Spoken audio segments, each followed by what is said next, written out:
Hello, everyone, and today we're going to be talking about Prodeo et Rege, which is a mod for Medieval 2. Now, this is an older mod.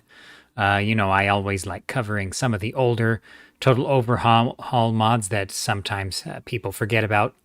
And yeah, this is one of them. And it's, um, I'd say it's one of the better ones. There are a lot of sort of vanilla type mods, and this mod is definitely, but it goes a little bit beyond that, a little bit beyond mods like perhaps uh, Kingdoms Grand Campaign mod or Vanilla Kingdoms, which are mods that are good, but they're not exactly for me because they're so vanilla. And this mod adds a whole bunch of factions to the campaign, so you can see most of the symbols are still vanilla. But you have everything in the native name.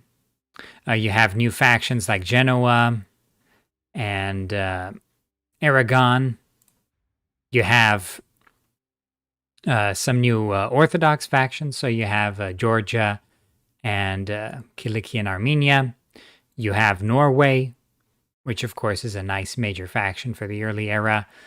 You have Novgorod. It's just a very it really balances out the map. Now, I do wish they added in another North African faction because North Africa is a bit barren here. But in terms of the balance, it's quite nice. And the start positions are quite accurate, all things considered. They're not completely accurate. Like I'd say Venice is a little bit large for a 1080 start date.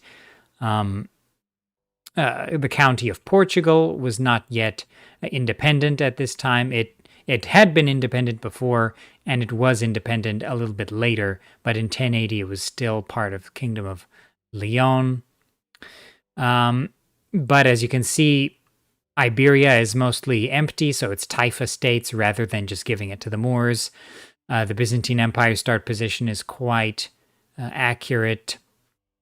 The start position of the Seljuks, both the Grand Seljuks and the Sultanate of Rum, are quite accurate.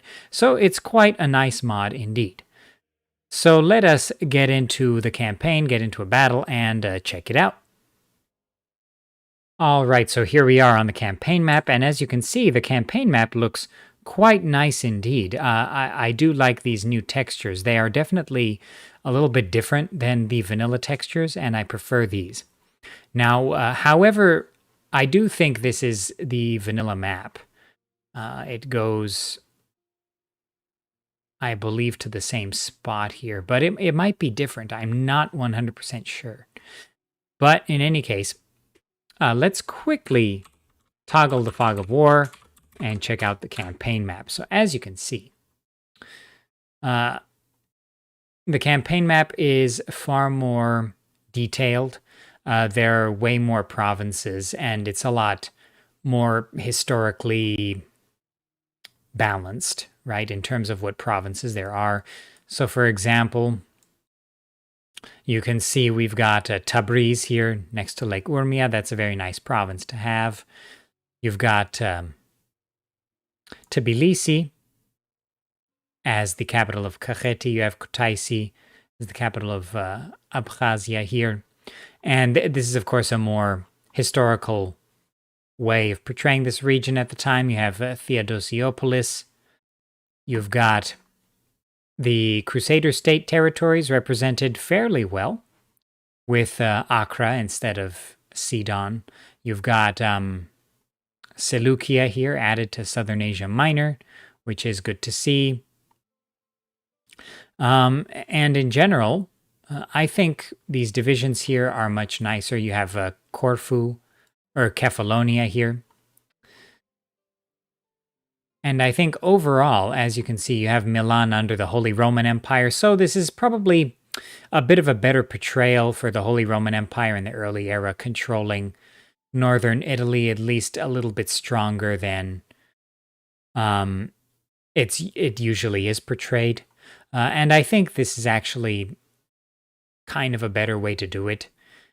You have Genoa, of course, instead of having Milan control Milan and Genoa, which was one of my pet peeves. Instead of having Portugal controlling Navarre as well, you have the Kingdom of Aragon and Pamplona, which is quite nice. Of course, that was accurate for this period. You have the accurate capital for Aragon because they had not yet taken Huesca from the Taifa of Zaragoza. You have all the rebels having the correct Taifa names, having the correct names for basically all rebels everywhere, except for these Anatolian rebels. Like, that doesn't mean anything. But in any case, everything looks quite nice indeed. Everything looks quite nice indeed. So, we started off as the Byzantines here. So, let's show off some of the new traits here that are in Prodeo et Rege. So, we've got Basileos Alexios, of course, who actually became the emperor in 81 instead of 80. But you can see that Prodeo et Rege has a sort of light supply system. So I'd say this supply system works pretty similarly to the supply system in Europa Barbarorum for Rome Total War. So if you're out in enemy territory and you're the Byzantines, for example, your supplies will go down and that will decrease the morale of your troops. Other than that, you can see that there are some traits that are actually similar to chivalry from the original Rome Total War, and of course, chivalry remastered. So you have founder of a royal dynasty, for example, because he's the first member of this dynasty to become emperor. And yeah, this is a nice trait from that sort of adds atmosphere a little bit and a few hidden things. Other than that, this mod also has ethnic traits. So I guess the Byzantines here don't technically have ethnic traits. That's actually an interesting choice here because the Byzantines were sort of multi-ethnic in a lot of ways. So that actually is kind of interesting that the Byzantines wouldn't have them. But for a lot of factions, there are ethnic traits. I just didn't know the Byzantines didn't have them. But in any case, let's go over and attack Nicaea and get into a battle. One thing I should mention before getting into a battle is that, of course, the economy system is totally rebalanced in this mod. You can see there's a lot of money, actually, a lot of starting money here for the Byzantines, but everything is also a lot more expensive in terms of buildings. However, units, the unit costs are not that different from vanilla, so that's pretty interesting. I'd say. And generals, bodyguards are also recruitable from the start, which is kind of cool. And as you can see here, buildings are definitely totally rebalanced with very high construction times and construction costs. So even though it is quite valuable to upgrade your cities, it will take a lot of time and you have to basically secure your dominion before doing so because it's takes a lot of time to get a lot of this stuff ready.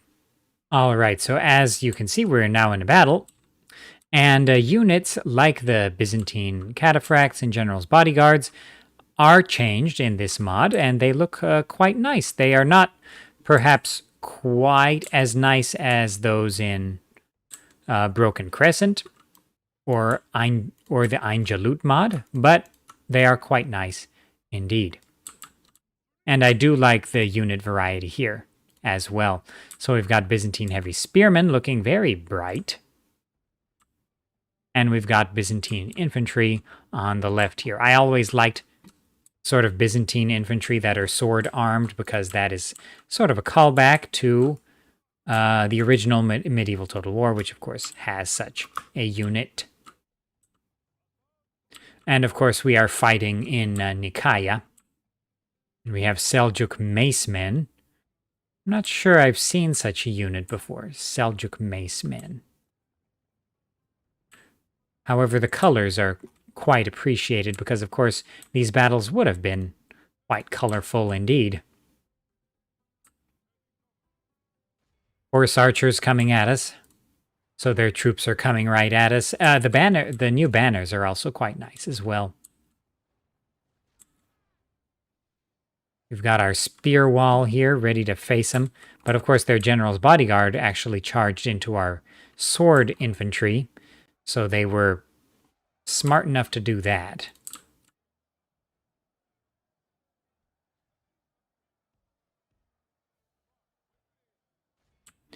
Let's hit the bodyguard with the cataphracts. Alexius is in a bit of trouble. So I'm going to pull this cavalry back quickly here. And of course, in Medieval 2 fashion, they'll take forever to get out of there. But they actually responded quite well here. That's nice.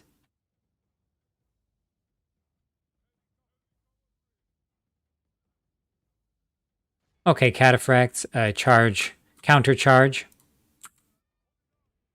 And we'll get Alexius to come back around. Actually, Alexius, you hit him too, since they sort of pincered themselves.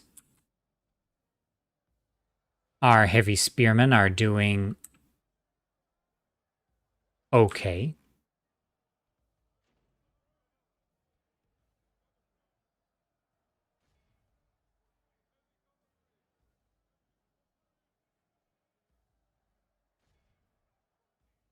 Our infantry are going to swing around here and hit the enemy horse archers and bodyguards.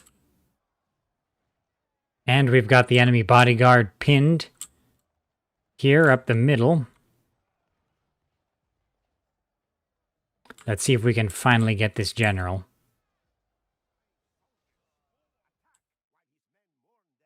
So as you can see from this battle, we just took out the enemy general.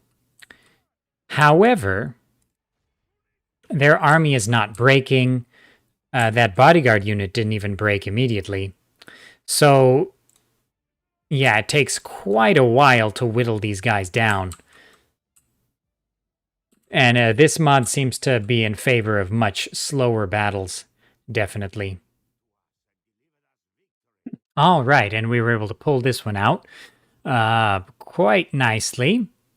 And of course, as you can see through the battle statistics page, our heavy spearmen were most effective, or were quite effective, but most effective were our cataphracts and general's bodyguard, as you might expect from a medieval period game. Let's bang a few heads. And of course, in Pro Deo et Rege, it adds the sort of leaders are dead events, which is, again, from Medieval 1. And it's something that is also present in Chivalry 2, the Sicilian Vespers mod for Medieval 2. And I quite like it. It adds a lot of flavor. In terms of battle mechanics, I'd say while the battles are nice and the units look nice in Pro Deo et Rege, I prefer either the vanilla battle mechanics or Broken Crescent or Chivalry 2 style battles. These ones were a little bit too grindy, and not quite as grindy as Tsardom's can be sometimes, but this one was a little bit grindy. I definitely prefer the sort of more vanilla style, like Broken Crescent, Chivalry 2 style battle mechanics, where morale shocks are a little more important.